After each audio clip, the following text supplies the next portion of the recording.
नमस्कार दोस्तों, कैसे हो आप लोग। आशा करता हूँ आप सभी अच्छे नहीं बल्कि बहुत अच्छे होंगे। तो दोस्तों, स्वागत है आपका आज के हमारे इस नए वीडियो में।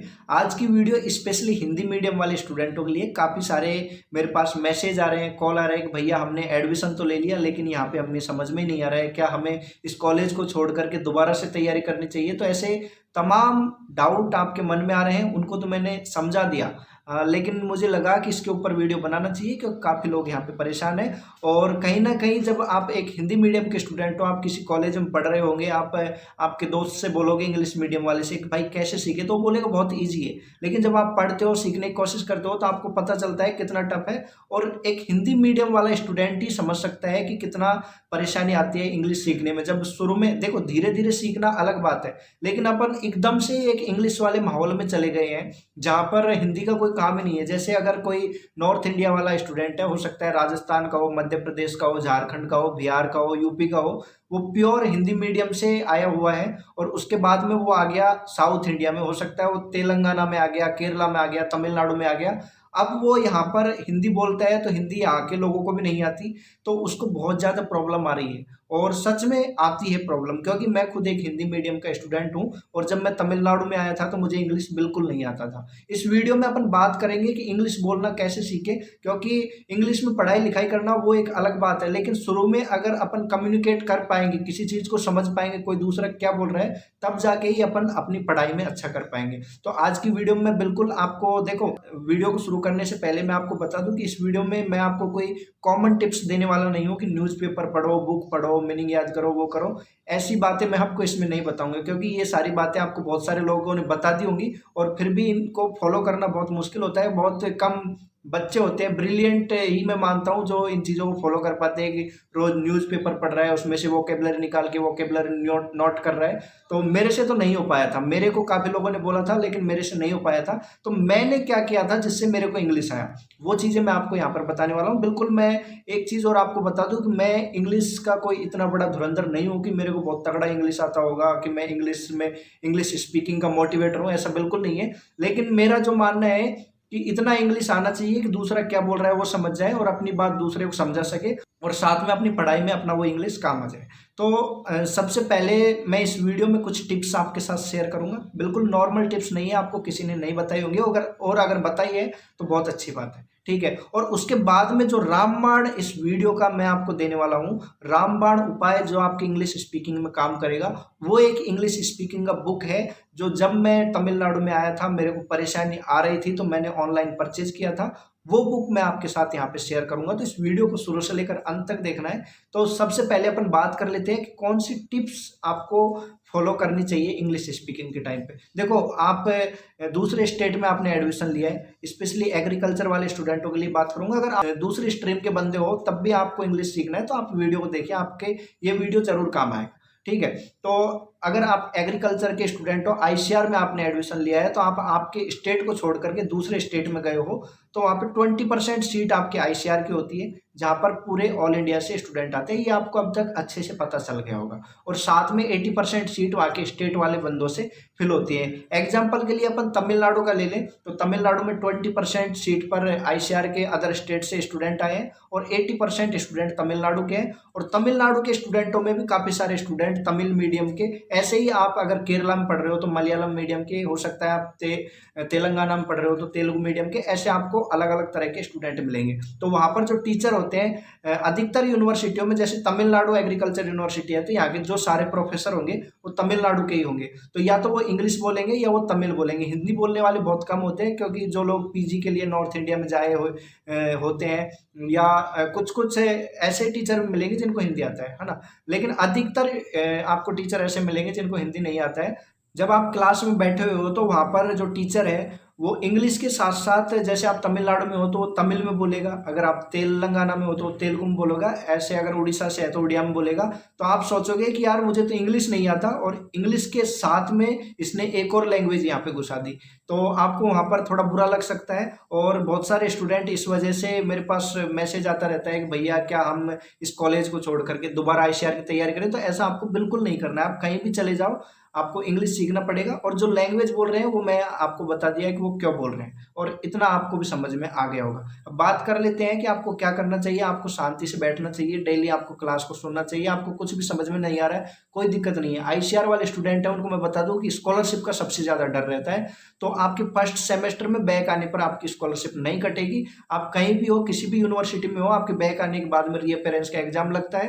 तो मैं आपको ऐसा बिल्कुल नहीं बोल रहा कि पढ़ना ही बंद कर दो, लेकिन इतना प्रेशर नहीं लेना है कॉलेज छोड़ने की नौबत आ जाए। कॉलेज नहीं छोड़ना है एक लैंग्वेज के चक्कर में। लैंग्वेज सीखना बहुत आसान है, ठीक है। सबसे पहले इंग्लिश की बात करें तो मेरे जो मैंने काम में किया था, सबसे पहले इंग्लिश में जो नॉर्मल सेंटेंस है उनको अपन को बनाना आना चाहिए। अब बनाने के लिए भाई टेंस पढ़े कि वो करे, वोकेबलरी पढ़े। हमें तो जैसे खाट है, खाट का वोकेबलरी नहीं आता, तो ऐसे आपको शुरू में बहुत ज़्यादा प्रॉब्लम आएगी।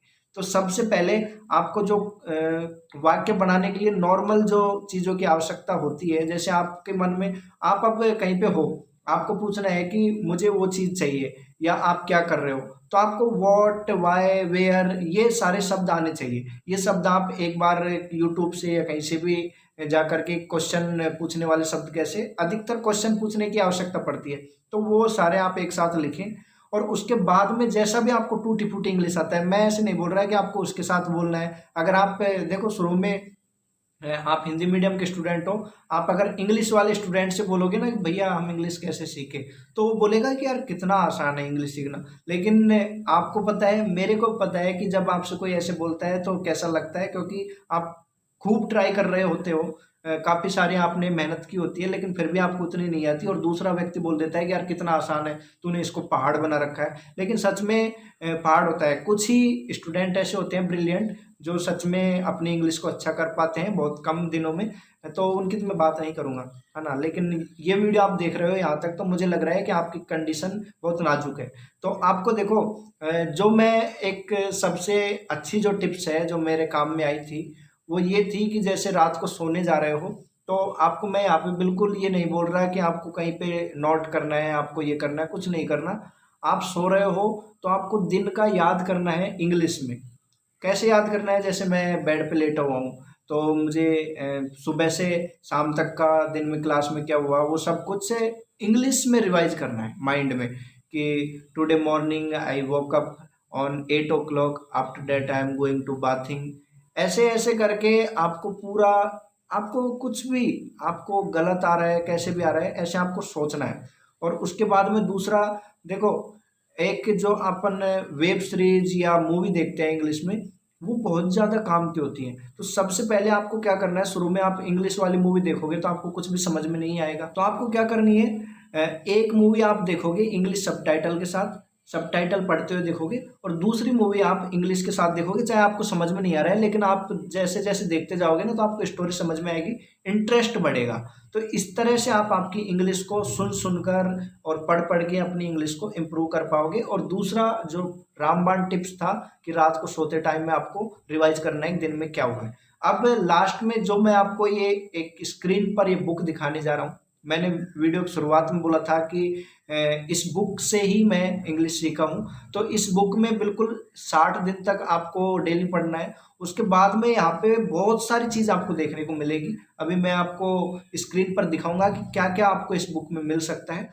तो आपको इस बुक का उपयोग कर सकते हो, किस तरह से आपको ये बुक मिलेगी। तो यार मेरा मानना ये है कि अगर किसी बंदे को कोई चीज़ दी जाए, देखो यूट्यूब पे बहुत सारी क्लासें पड़ी हुई है इंग्लिश सीखने के लिए, लेकिन जब आप जाते हो एक क्लास देखी, दूसरे दिन आप बंद कर दो, क्योंकि अ, एक माइंड सेट बना हुआ है कि कुछ चीज़ में अगर अपन कुछ से इन्वेस्ट नहीं कर रहे हैं ना, तो उसका लाभ लेना बहुत मुश्किल हो जाता है, बहुत कम ही लोग ले पाते हैं। तो मेरा मानना ये है कि मैं आपको इस किताब को सब लोगों को दूं, और एक मिनिमम प्राइस में, जिससे कि आपको लगे कि मैंने इस चीज़ के लिए पैसा पे किया है तो मुझे इसका लाभ लेना चाहिए। और इसका मैं बिल्कुल मिनिमम प्राइस रखा है 100 रुपये, मैंने इसका प्राइस रखा है।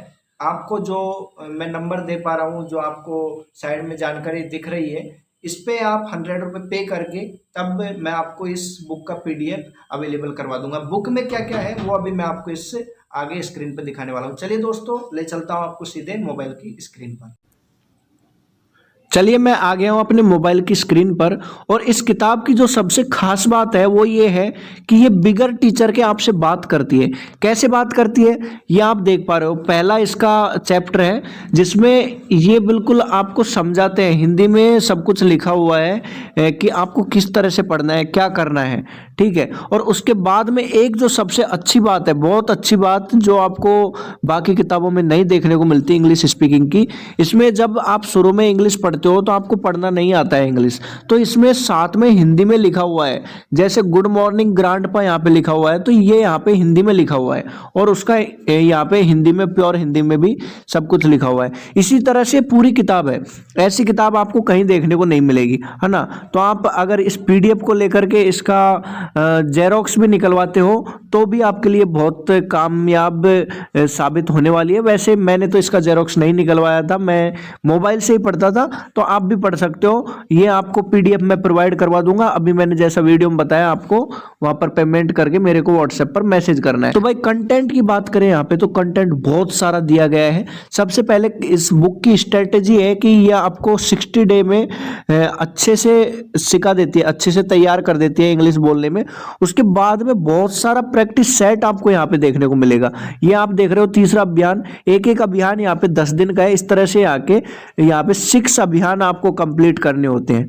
6 अभियान मतलब 60 दिन में आप उनको पूरा पढ़ पाओगे। और उसके बाद में कन्वर्सेशन, वार्तालाप से पहले कैसे अपना परिचय दे, और जन्मदिन की पार्टी में गए हो तो कैसे बात करना है, रेलवे स्टेशन पे हो तो कैसे बात करना है, ऐसे तमाम सवाल बहुत सारे जो भी आपके मन में आ सकता है कि हाँ मैं शादी में जा रहा हूँ तो वहाँ पे कैसे बात करूँगा, किसी से माफ़ी मांगनी है तो कैसे, ऐसे। और इसमें डिक्शनरी, वोकेबलरी भी आपको सब कुछ मिल जाएगा, सब कुछ इस किताब में।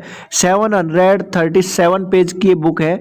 इसमें आपको ऐसा कुछ बचेगा नहीं कि जो आपको इंग्लिश में सीखना हो और वो आपको इसमें नहीं मिले, ठीक है। तो आपने ये किताब देख लिया, अब मैं आपको थोड़ा और दिखा देता हूँ आपके कंफर्मेशन के लिए कि इसमें और क्या क्या चीज़ है। आप सोचोगे कि मैंने पहला चैप्टर दिखाया और उसके बाद में ऐसे ही छोड़ दिया। देखो आप तीसरे दिन में पहुंच गए। तीसरे दिन में आपको किस तरह से यहाँ पे सब कुछ एक एक, मैं बोला ना कि पूरी किताब आपको हिंदी में लिखा हुआ है, क्या है हिंदी में, और साथ में इंग्लिश में लिखा हुआ है। जो इंग्लिश में लिखा हुआ है वो हिंदी में लिखा हुआ है। तो आशा करता हूँ आपको ये पीडीएफ पसंद आई होगी। अगर ये पीडीएफ पसंद आई हो, आपको लग रहा है कि मैं बता रहा हूँ जो आपके काम आ सकता है, मुझे तो लगता है मेरे तो काम आया था। अगर आपको भी अपने इंग्लिश में सुधार लाना है, इंग्लिश सीखना है, आपको कितना भी इंग्लिश आता हो, आपको थोड़ा बहुत इंग्लिश आता है, आप कार्रवाई कर रहे हो, तो आप अगर ये पीडीएफ को पढ़ते हो, डेली का 4-5 पेज होता है, आप अगर उसको पढ़ते हो तो मैं आपको गारंटी देता हूँ कि आपकी इंग्लिश बहुत अच्छी हो जाएगी। आप जो बोलते हो ना कि मेरे को इंग्लिश से डर लग रहा है, मैं क्या करूँ, क्लास में समझ में नहीं आता, सब कुछ समझ में आएगा भाई, ठीक है। तो आशा करता हूँ आपको ये वीडियो पसंद आया होगा। अगर ये वीडियो पसंद आए तो इस वीडियो को लाइक कर देना और अपने उस हिंदी मीडियम वाले दोस्त के साथ इस वीडियो को जरूर शेयर करना जिसको इस पीडीएफ की जरूरत है, इस वीडियो की जरूरत है। तो आज की वीडियो में बस इतना ही था। मिलता हूं नई वीडियो में नई जानकारी के साथ। आपने हमारा पूरा वीडियो देखा, आपका हृदय की गहराई से प्रेम पूर्वक बहुत बहुत धन्यवाद। Thanks for watching.